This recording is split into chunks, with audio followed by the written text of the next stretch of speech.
സുഹൃത്തുക്കളെ, എല്ലാവർക്കും സുഖമാണോ? കാശ്മീരിലൊരു സ്വർഗത്തിലാണ് ഞാനുള്ളത്. അതിൻ്റെ കൂടെ നല്ല മഴയാണ്. ഈ സ്ഥലം നോക്കിയേ, മൊത്തം പൂക്കളാണ് കേട്ടോ. ഇവിടെ ഞാൻ മാത്രം കേട്ടോ, മഴയുകൊണ്ട് ഇവിടെ ആരുമില്ല. എന്ത് മനോഹരമായ സ്ഥലമല്ലേ. മുകളിൽ മഞ്ഞുമല, കൂടാതെ മഴ. എൻ്റെ ടെൻറ്റ് കാണിച്ചാലോ, വാ. ടടൻ. എന്ത് സന്തോഷത്താണ് ഞാനല്ലോ, അറിയോ. ഇതാണ് കേട്ടോ, ഇന്ന് ഇവിടെയാണ് ഞാൻ താമസിക്കുന്നത്. അയ്യോ, മൊത്തം മഴയാണ് കേട്ടോ. കൂടാതെ നല്ല തണുപ്പും കാര്യങ്ങളൊക്കെ ഉണ്ട്. വലിയ വീഡിയോ യൂട്യൂബ് ചാനലിൽ അപ്ലോഡ് ചെയ്തിട്ടുണ്ട്, എല്ലാവരും കണ്ടു നോക്കുക.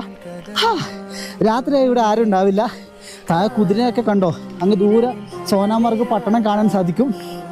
മഴയേ മഴ, പൂക്കൾ, കോടമഞ്ഞ്, മഞ്ഞുമലകൾ എല്ലാം ഒരു ഫ്രെയിമിൽ. വളരെ സന്തോഷത്തിലാണ്. നിങ്ങളും യാത്രകൾ ചെയ്യൂ. എന്നെപ്പോലെ ഭ്രാന്ത് നിങ്ങൾക്കുണ്ടോ? ഉണ്ടെങ്കിൽ തീർച്ചയായും